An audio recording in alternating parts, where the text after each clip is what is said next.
Hello everyone, hope all are doing good. So today we are going to begin the 9th lesson, food habit. Food habit.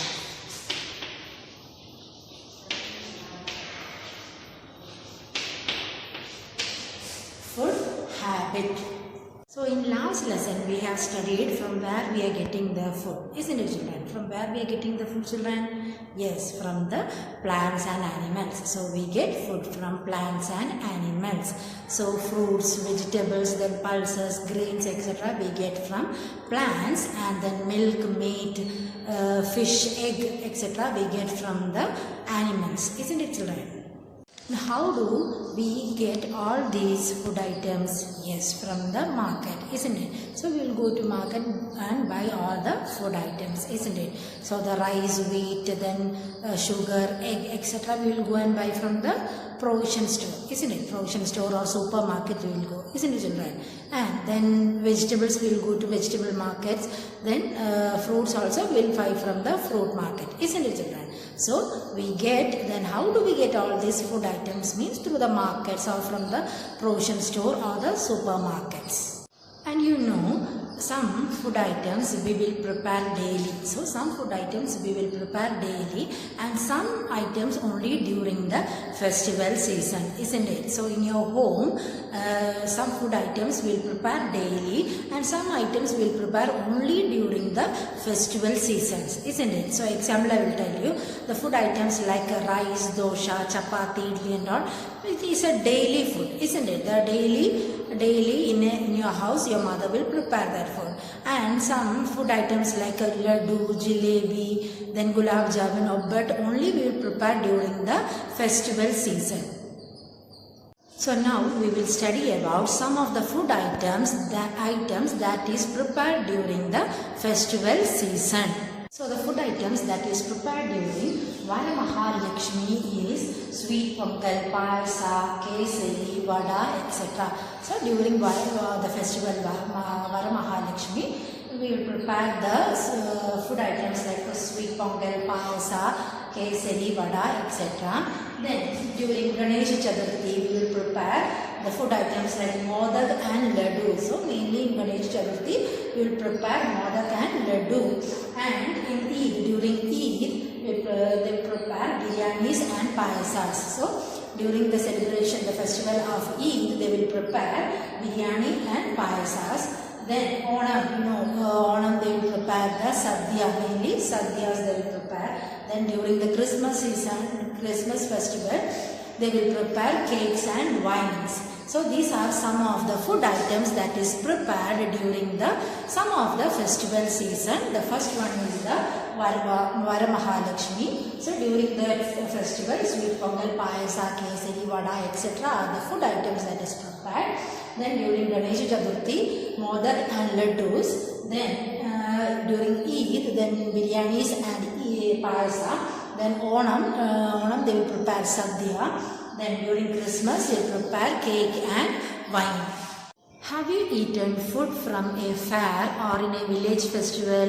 Yes, people of the village have to prepare food for all those who present for cultural items in the fair, isn't it? So if you have went for a village festival, you can see they will prepare food for all the people who have attended the village festival, isn't it? So mainly in fair also you can see they will prepare for all the people, those who are present in that fair, and those type of feeding is known as mass feeding.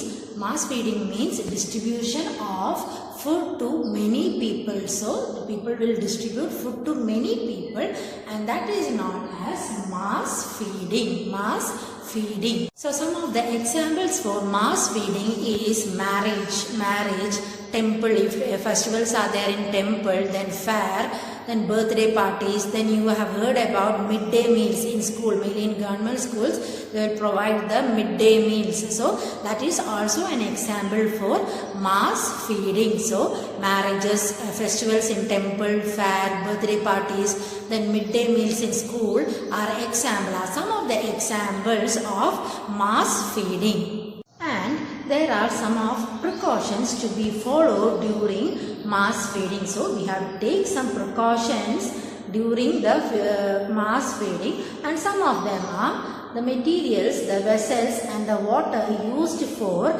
prepare food should be clean. So whatever the material, vessels, then water used for preparing the food should be clean. So the materials, the vessels, then water, then everything should be cleaned. The second one is that the person who cook and serve food should be clean. So the person who is cooking the food or serving the food should also be clean. Their nails should be trimmed and hair should be covered with clothes. So their nails should be trimmed and the hair should be covered with clothes.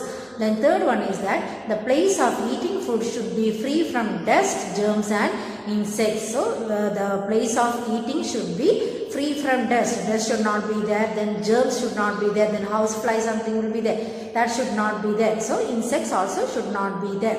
Then pure water should be provided for drinking. So we should not provide them with impure water. Always provide with pure water for drinking. Then the place where the food is cooked should be clean and free from insects and animals.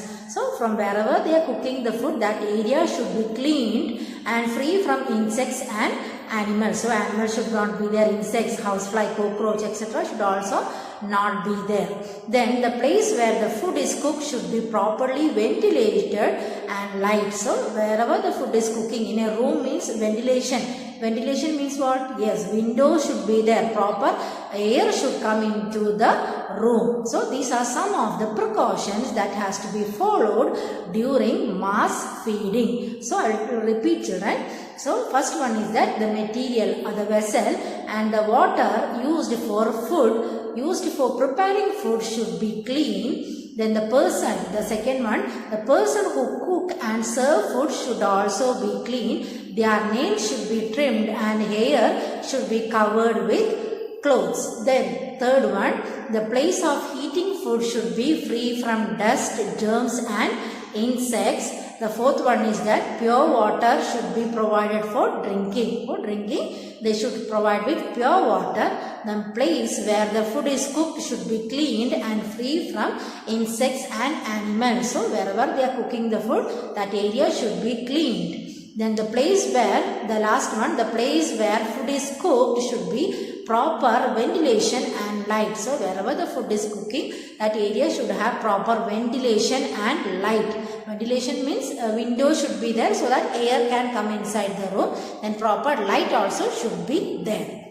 So you know that people of different regions have different food habit.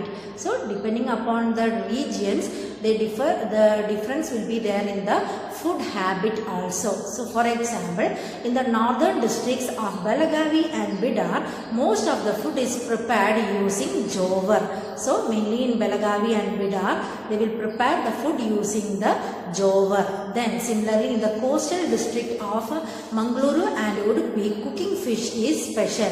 So mainly in Mangaluru and Udupi, their special food will be fish. And in the districts of the plain regions of Mandya and Mysuru, ragi and rice are mainly used as staple food. So mainly in the districts of Mandya and Mysuru, ragi and rice are their staple food. So ragi and rice are their staple food. So food habit depends on the food items available in that place. So depending upon the food items, food habit also differs. So the food habit depends upon the food items available in that region. So whatever the food is available in that region, that will be their food habit. So food habit depends on the food items available in the place. So this is about this lesson, food habit. So in this lesson we have learned that plants and animals are the main sources of food, isn't it? So some food items that we are getting from the plants,